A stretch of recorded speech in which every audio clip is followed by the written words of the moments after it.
حضرت عبداللہ فرماتے ہیں کہ حضور ایک دن تشریف فرما ہے تو آقا کریم نے فرمایا کسی نے جنتی دیکھنا ہو تو دروازے پہ دیکھو، جو پہلا شخص مسجد میں داخل ہوگا وہ جنتی ہوگا۔ کہتے ہم نے دیکھا تو ایک بوڑھا شخص آیا، تازہ وضو کے آثار اس کے چہرے پہ حویدہ تھے اور بائیں ہاتھ میں اس نے جوتا پکڑا ہوا تھا۔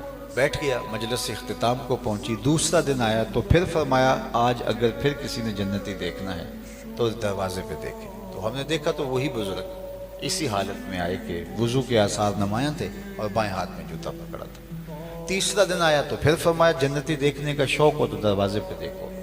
تو کہتے ہم نے دیکھا وہی بزرگ تیسرے دن بھی مسجد میں داخل ہوا۔ مجلس اختتام پذیر ہوئی تو میں ان کے پیچھے چل پڑا۔ میں نے کہا بابا جی میری والدہ گرامی سے کوئی شکر رنجی سی ہو گئی ہے تو میں 3 دن آپ کا مہمان رہنا چاہتا ہوں، مجھے رکھ لیں گے؟ انہوں نے کہا آ جاؤ۔ کہتے میری لالچ یہ تھی کہ میں دیکھوں تو صحیح یہ عمل کون سے کرتے۔ حضور علیہ السلام نے فرمایا جنتی دیکھنا تو دروازے پہ دیکھو۔ پہلے دن بھی یہی تھا، دوسرے دن بھی یہی تھا، تیسرے دن بھی یہی تھا، تو کوئی بات تو ہوگی۔ خیر وہ مجھے اپنے گھر لے گئے، رات پڑی، میں بستر پہ لیٹ گیا اور وہ بھی لیٹ گئے۔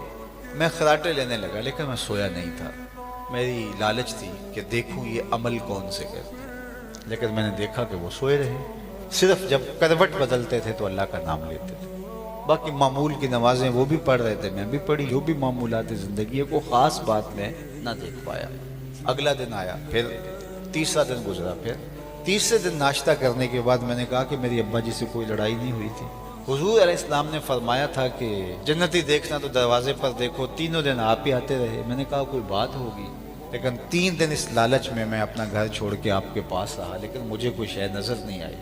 تو وہ بزرگ فرمانے لگے کہ عبداللہ تم اور دن بھی رہو تو تمہیں کچھ نظر نہیں آئے گا، اور دوسری بات میں تم سے چھپایا بھی کچھ نہیں، لیکن تم بھی 3 دن سے یہاں رہے ہو تو خالی نہ جاؤ، میں تمہیں بتا بھی دیتا ہوں۔ تو کہتے ہیں میں رک گیا تو وہ بزرگ فرمانے لگے کہ میرے معمول وہی ہیں جو تم نے دیکھے، اور تم جس لالچ میں آئے تھے وہ تمہیں نظر نہیں آیا، لیکن وہ نظر آ بھی نہیں سکتا، لیکن میں تمہیں بتا دیتا ہوں۔ وہ بزرگ کھڑے ہو گئے اور انہوں نے ایسے دل پہ ہاتھ رکھ کے کہا اے عبداللہ یہ جو میرے سینے میں رکھا ہوا دل ہے نا، اس میں کسی مومن کا بغض نہیں ہے، ہم اپنے دل صاف کریں۔ ہم یہ شریکہ برادری ہے، یہ کاروباری مخاصمت ہے، یہ فلاں ہے، کتنے بغض ایک دل میں پال رکھے ہیں، یہ بیماری ہے۔